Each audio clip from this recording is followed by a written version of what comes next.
Dans cette vidéo, vous allez apprendre comment scraper des données sur Uber Eats. Vous allez pouvoir scraper les noms des restaurants, les frais et le temps de livraison, mais vous allez pouvoir aller un petit peu plus loin. Par exemple, on peut scraper une partie du menu. Je pense notamment à la partie « Notre sélection pour vous ». Et vous allez pouvoir déterminer s'il y a, oui ou non, une promotion. Tout ce dont vous avez besoin de faire, c'est de télécharger Octoparse si ce n'est pas déjà fait. Vous trouverez le lien en description. Vous le savez peut-être, mais Uber Eats est un site qui est quand même assez difficile à scraper. Et c'est pour ça qu'exceptionnellement, on va procéder en deux temps. On va faire deux tâches sur Octoparse. La première va se faire à partir de la liste des restaurants et on va extraire le nom, le frais de livraison, le temps de livraison, mais surtout l'URL, la liste des URL des fiches détaillées. Et à partir de cette liste d'URL, on va construire la deuxième tâche sur Octoparse qui va nous permettre d'extraire une partie du menu et si oui ou non, il y a une promotion. Commençons sans plus tarder par construire notre première tâche. Donc vous prenez l'URL de votre recherche Uber Eats et on va la mettre directement sur Octoparse. La première chose que je vais faire, c'est faire en sorte de charger un maximum de restaurants. Et pour faire ça, je vais devoir cliquer sur afficher plus un maximum de fois. Je clique sur le bouton et je vais faire un loop click single button. Je vais mettre un temps d'attente un petit peu plus élevé, disons 10 secondes, et je vais changer le XPath. Le XPath qui va me permettre de localiser très précisément et à tous les coups le bouton afficher plus. Pour ce qui est du XPath ainsi que toutes les autres formules que l'on va voir dans cette vidéo, vous pouvez les retrouver en commentaire. Le XPath en question, c'est celui-ci. Button text afficher plus. Je le copie, je le mets là. Et voilà, comme ça je suis certain de cliquer sur ce bouton à tous les coups. Il est temps à présent de scraper mes premières données. Alors je reviens tout en haut, je vais sélectionner le premier élément, je vais faire un select all et un extract the text. Donc j'ai ma boucle et j'ai mon extract data. Ma boucle, ma loop item, je vais la prendre et je vais la mettre en dehors de ma pagination. Pourquoi? Parce que comme on l'a dit, j'ai envie de cliquer sur le bouton afficher plus un maximum de fois, puis par la suite de scraper toutes mes données d'un seul coup. Pour ce qui est de la loop item et dans la même logique que la pagination, je vais remplacer mon matching XPath et je vais mettre cette formule là, toujours dans un souci de précision.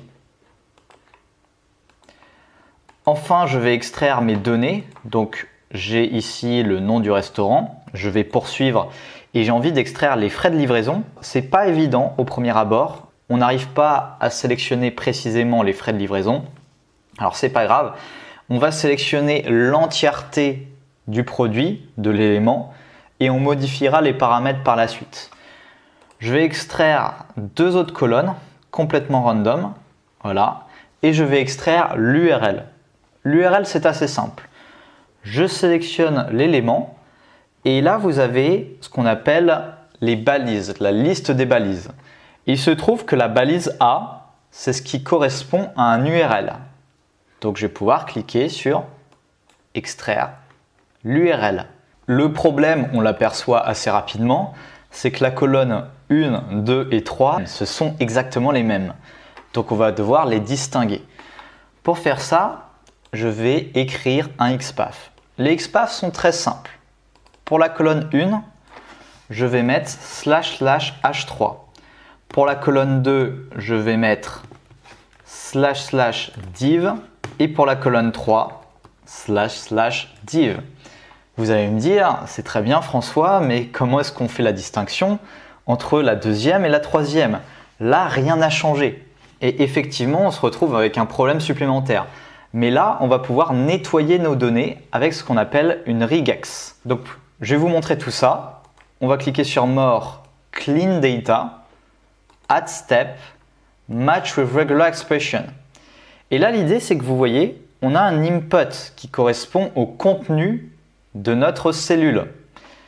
Et à partir de tout ce contenu, grâce à une regular expression, on va être capable d'identifier un élément très précis en fonction de sa structure. Donc avec une regex, je vais pouvoir être capable de dire identifiez-moi quelque chose qui se termine par un signe euro. Et dans ce cas, j'aurai accès aux frais de livraison. Si vous ne savez pas comment écrire une regex, vous avez toujours la regex tool qui est juste là. Et je vais vous montrer cet exemple concrètement. Je l'ai dit, ce dont j'ai envie, c'est d'avoir les frais de livraison. Dans ce cas, je vais obtenir cet élément-là précisément.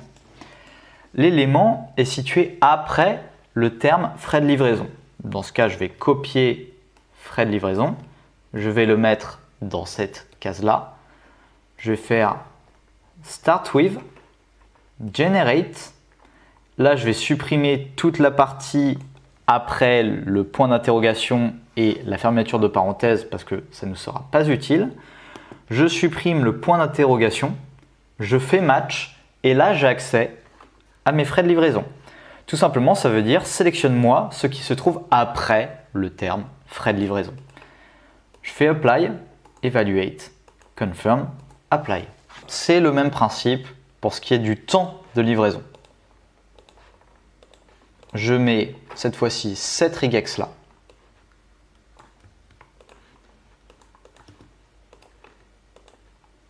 Votre première tâche est terminée. Vous allez pouvoir la sauvegarder et cliquer sur Run.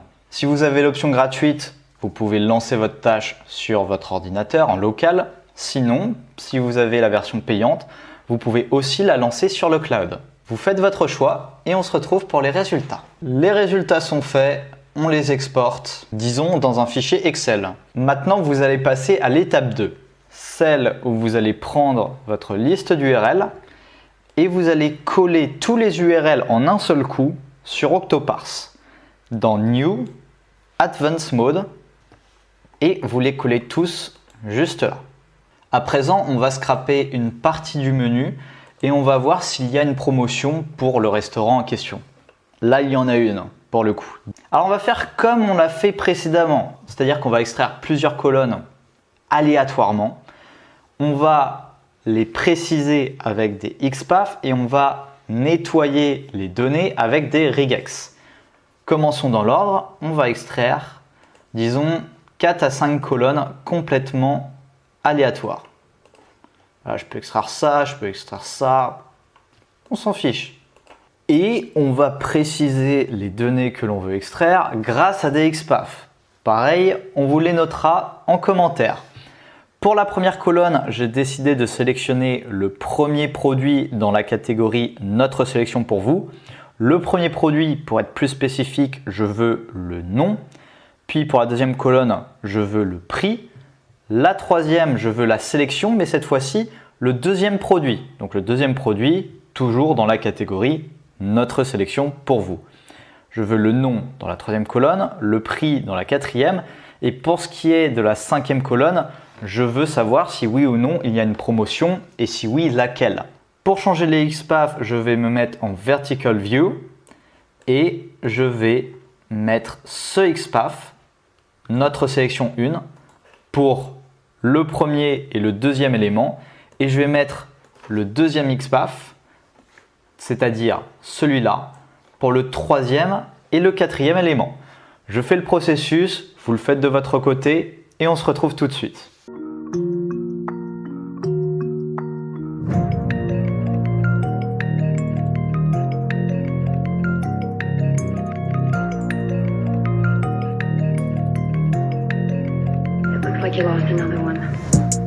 Bien, on a bel et bien notre promotion et la colonne 1 est égale à la colonne 2 et la colonne 3 est égale à la colonne 4.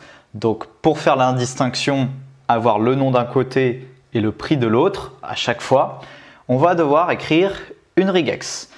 Pour la regex, on va commencer par le prix. Donc je vais vous montrer encore une fois le principe. Je vais utiliser la regex tool. Comment est-ce qu'on peut se débrouiller? Alors on a un petit indice, on a le euro juste là. Donc je peux faire quelque chose comme ça. End with euro generate match. Et dans ce cas, j'aurai mon montant. Si je veux en plus avoir le signe euro, je vais pouvoir faire point plus euro. Et dans ce cas, j'aurai également le symbole. Je le copie, je fais apply, je fais confirmer. Voilà. Et je remets la même regex pour la colonne 4. Voilà. Et maintenant, on va passer au nom. Donc pareil, ce sera la même regex pour la première colonne et la troisième. Pour ce qui est de la regex du nom, c'est un petit peu plus compliqué, donc je préfère vous la donner tout de suite. La regex, c'est celle-là. Bon, voilà, je la copie, je la colle, et j'ai mon nom. Idem pour ma colonne 3. Alors pour des questions de sécurité, je vous invite à ralentir votre vitesse de scrap. Par exemple, je mets un temps d'attente de 10 secondes ici. Ça y est, c'est terminé. Votre deuxième tâche est finie. On la sauvegarde et on clique sur Run. Ma tâche est toujours en train de tourner, mais à vrai dire, j'ai assez de données, donc je vais m'arrêter là. J'exporte le résultat final, mais je vais garder les doublons. C'est très important. Là, vous cliquez sur All Data et je les exporte dans un fichier Excel. Donc finalement, vous terminez avec deux fichiers Excel. Le premier, c'est celui qu'on a fait au tout début et le deuxième, eh bien, c'est celui que l'on vient d'exporter. Finalement, tout ce qui reste à faire, c'est de combiner les deux. Je vais prendre les résultats, les 5 colonnes de ma deuxième recherche et je vais le coller juste à côté du premier. Et voilà, comme ça vous avez accès à des données plus complètes. J'espère que cette vidéo a été claire. Si c'est le cas, n'hésitez pas à nous mettre un like et à vous abonner à la chaîne parce qu'on va faire régulièrement ce genre de contenu. Quant à moi, il ne reste plus qu'à vous dire à bientôt.